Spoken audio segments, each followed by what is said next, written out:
Oh, howdy all, grab yourself a drink, it's time for some Path of Exile discussion. Today I wanted to discuss some of the new possibilities for build around me items that Sentinel League provides.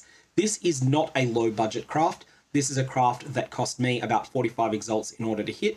You should get it for less than 45, I did get very unlucky. So this is high budget Sentinel boot crafting for strength stacking fire damage attack builds.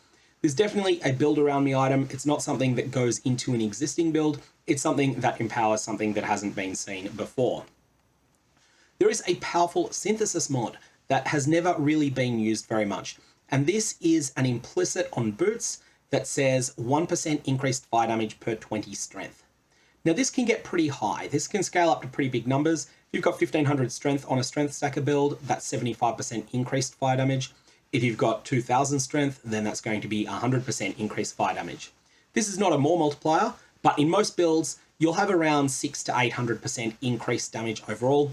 And so this will often be in the 9 to 16% more damage for your entire character. That's a pretty big deal. And it's something that's very worth having if you can get it without paying a massive opportunity cost for it. But what's happened is that Sentinel brought the last piece of the puzzle. With a new Sentinel Boots exclusive mod, adds 2 to 4 fire damage to attacks per 10 strength. Now your boots are scaling your damage in two ways. They're providing you with flat damage and they're providing you with increased percent fire damage. The other thing that's really important about 3.18 is that with 3.18, Memento Mori, the keystone, was added. This added the Uber Cortex to the game. Whilst the Uber Cortex is a pretty difficult encounter, it is the easiest of the 7 Ubers, but it's still pretty tough. This encounter will provide a lot of synthesized items into the game economy. So in a trade league, this means that some of the more obscure synthesized mods, like 1% increased fire damage per 20 strength on boots, are just much more available than they've ever been before, and they're on item level 87 bases, which is high enough to roll any mod in the game. So the puzzle pieces we want to smash together. We want to get Sentinel boots that have 2 to 4 fire damage to attacks per 10 strength. The first set of these, which you can see there that I used, I paid 6 exalts for. Then I started having to pay more. 6 exalts for the first one, 6.5 for the second, then 7, then 8, then 9. Starts adding up quite quickly. These things got expensive. Other mods on these boots are harmless. We can safely annul, and we'll get to how we do that later. Now, item level 86 plus adds a lot of flexibility here, and it's definitely something that you want. For the second item, you'll see that I've got a set of synthesized boots that had the 1% fire damage per 20 strength. You can also get these with additional synthesis mods as well. There's lots of items that will have 3 synth mods on them, and they tend to cost a little bit more, and the market for them dries up a little bit quicker, but they'll be around there. Very importantly, you want ones that have a non-zero strength requirement.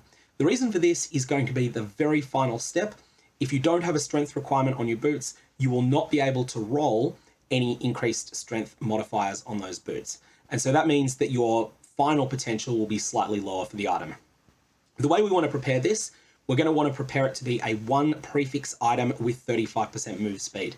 Now, when I was recording this, I didn't think very clearly about this and I thought I had to make it rare. That was a mistake. I should have actually made it into a magic item and just used alteration orbs in order to hit 35% move speed with any combination of suffixes. It doesn't matter.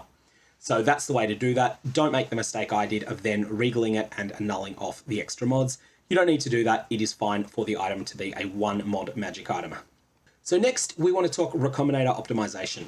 We want 2 specific mods on the final product. We want the Sentinel fire damage mod and we want a premium move speed roll. Premium move speed rolls are either 35% movement speed or one of the Veiled Chaos movement speeds. Now, prefixes and suffixes are completely independent on Recombinators, and we're going to solve suffixes as the very last step in the craft. For your Sentinel boots, there's a few different ways that you can prepare these in order to optimize your Recombinator odds. The first option is Veiled Chaos Orb shenanigans. We'll get to some more info on that later. This doesn't turn out to be the right way to do it, but it is worth considering because who knows which way the market will go. Maybe it will turn out to be the best option. The second option is to make the Exarch dominant and then add cannot roll attack mods to the boots. At this point, you can safely use Eldritch exalts to add a mod, Eldritch annuls to remove it, and that Eldritch annul can only remove the mod that you've just added. The reason it can't remove the Sentinel mod is because the Sentinel mod is attack tagged and cannot roll attack mods applies to annulment orbs, including Eldritch orbs of annulment. If you do go down this route, you'd want to chase 30% or better move speed. The third option is to fix it later on. So we're going to rule out option 2 quickly. We're not using Eldritch annuls because they're just too expensive this league. Like, they're way too expensive to use on this process, this league. They would have been reasonable in 3.17 at 3.17 prices, but they were made much rarer in 3.18, and as a result, cannot recommend this approach at all. So my first plan, my option one, was going to be that while the Sentinel boots were still magic, you would apply prefixes cannot be changed. This costs 2 exalts every time you do it, so we're going to do that, then we're going to imprint the boots. Once the boots have been imprinted, which requires a Crichic Chimeral Beast, which are 0.85 exalts at the time of recording, you then apply a Regal Orb. If you got a genuinely awful prefix from your Regal Orb, then at that point you would revert to the imprint and then try again. Awful suffixes would actually be fine. Then you would apply a Veiled Chaos Orb. If a Veiled mod is a suffix, you're going to probably revert to your imprint. If the Veiled mod is a prefix, then you aren't quite guaranteed to get Movespeed, but it's pretty certain. And then at this point, as long as you can unveil a Movespeed mod, you've got something really solid as a starting entry point into the Recombinator. Now, my cost estimate to get 30% move speed and to get the Sentinel mod together on the same item was going to be 3 imprints, 2 exalted orbs, and 2 or 3 veiled chaos orbs, about 4.6 exalts. Now, this seems solid, but then after I ran the numbers, a simple approach simply did it better. So keep that one in mind. It might be worth your while thinking about, but for the moment, it's not the way we're going to go. What we're going to do is optimize to get movement speed from veiled chaos at a later stage. So you're going to regal the Sentinel item. On a suffix, fantastic. But if you don't get a suffix, it's going to cost about 2 exalts to fix that and get rid of that unwanted prefix. So you're going to then want to benchcraft cannot roll attack mods, which costs an exalted orb. Then you're going to apply an annulment orb to the item. The annulment orb will have a 50-50 chance. 50% of the time it will remove cannot roll attack mods. 50% of the time it will remove the unwanted mod. It can never remove the Sentinel mod because you cannot roll attack mods, and orbs of annulment respect that. Once you've done this, you want to bench movement speed on the boots. This works because absolutely every normal boot mod in the entire mod pool is a non-attack mod, and this is true except for a couple of hunter influence mods. So you can never annul off the Sentinel mod. Your annuls will always pick something else. Just be aware, again, reminder, very important to say this twice, annuls can remove cannot roll attack mods. When this happens, it sucks because you're down an exalt, but recraft it every time it's needed. At this point, you're going to have 3 mods in the prefix pool. Your Sentinel boots will have bench move speed, Sentinel damage per strength, and your Synth boots will have 35% move speed. Now, from a large amount of testing, Streamer Iron vs Wild has worked out that there seems to be a 20% chance for the game to choose to pick 3 mods at this point, and 50% for the game to choose to pick 2 mods. This means you've got a 70% chance to get all of the mods, because you can't get both move speed rolls. Whichever one you get is going to ban the other one. So in this situation, you are 70% for the final product of the Recombinator to have both a movement speed roll. Half the time will be benchcraft, half the time will be the premium 35%, and you will be 30% to have only 1 mod. You're 50-50 to end up on the synthesis base and 50-50 to not. Once you've got to this point, you may be in a situation where you've got 35% move speed and you have got the Sentinel mod.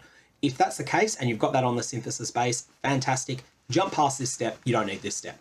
On the flip side, if you end up with either the Sentinel mod as the only prefix or the Sentinel mod and bench-crafted move speed, then I've worked out a strategy that seems to be better than using an RNG Ashling Slam here. So what you want to do at this point is follow this sort of flowchart here.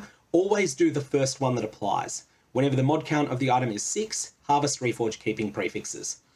If the prefix count is 3 and the mod count is less than 6, so you've got 3 prefixes and 0, 1, or 2 suffixes, you want to apply cannot roll attack mods, and then you want to use an orb of annulment.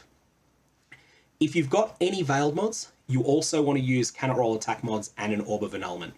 If the prefix count is less than 3 and your suffix count is 3, you want to use a beast that removes the suffix and adds a prefix to the item. And if your prefix count is less than 3 and your suffix count is less than 3 and you've got no veiled mods, then at this point, apply prefixes can't change, ouch, 2 exalts, then use a veiled chaos orb. Hopefully, you'll have the option to unveil move speed there. Ultimately, you're just going to need to keep repeating this step, and I think on average, it's probably going to cost you about 8 or 10 exalts to force onto your item the movement speed from the veiled chaos orb. This part is actually quite RNG heavy as well, but it's not a situation where you are back to square one if you fail a step. Then finally, once you've got move speed on the item, the final step is going to be to force the strength suffix. Now, warning that this is an optional expensive step here. Feel free to just benchcraft 30 strength instead. That will be fine. That will get you a serviceable set of boots. But You want to apply harvest, reforge an item, keeping all prefixes until you hit tier 2 or tier 1 strength. On average, if you're willing to settle for tier 2, this is going to take you about 20 attempts on pure armor boots. So that's ones that have a strength requirement, no int requirement, no dex requirement. If you've got hybrid boots, so ones that are part strength and part something else, like dragon scale boots, then it's going to take you about 28 on average. And it is not possible on pure energy shield boots, pure evasion boots, or on hybrid energy shield evasion boots, ones that have no strength requirement. This is why right at the very start of the video, I suggested that you look for synthesized items that have a strength requirement. If you are not willing to settle for tier 2 and you want to go for tier 1 only, for perfect strength on the boots, then the cost is going to be roughly double. It's going to cost you more like 40 or 55 of these harvest crafts. And these harvest crafts are not things you'll find on your own, and it can be quite difficult to buy that many and not get scammed. So be aware of that. It is definitely a risk of being scammed if you do buy that many crafts on Forbidden Trove or other places. That is basically the craft. I'm going to show you my failed attempts here, and at the end I will also put in the successful one, but this was a costly endeavor for me because I did have more failures than the statistics would indicate you should expect. You want to be aware that that's a possibility. It is always the case with crafting in this game that that's the way RNG works. Ultimately, averages do not model small sample sizes well at all. If I pick up a coin and flip it 1,000 times, then 500 is a pretty good estimate of how many heads I'm going to get unless the coin is rigged. But if I pick up a coin and flip it 3 times, no one should be surprised if every one of those flips comes up heads. That's all I got on that. May your Valobs have interesting results, and I will see you around.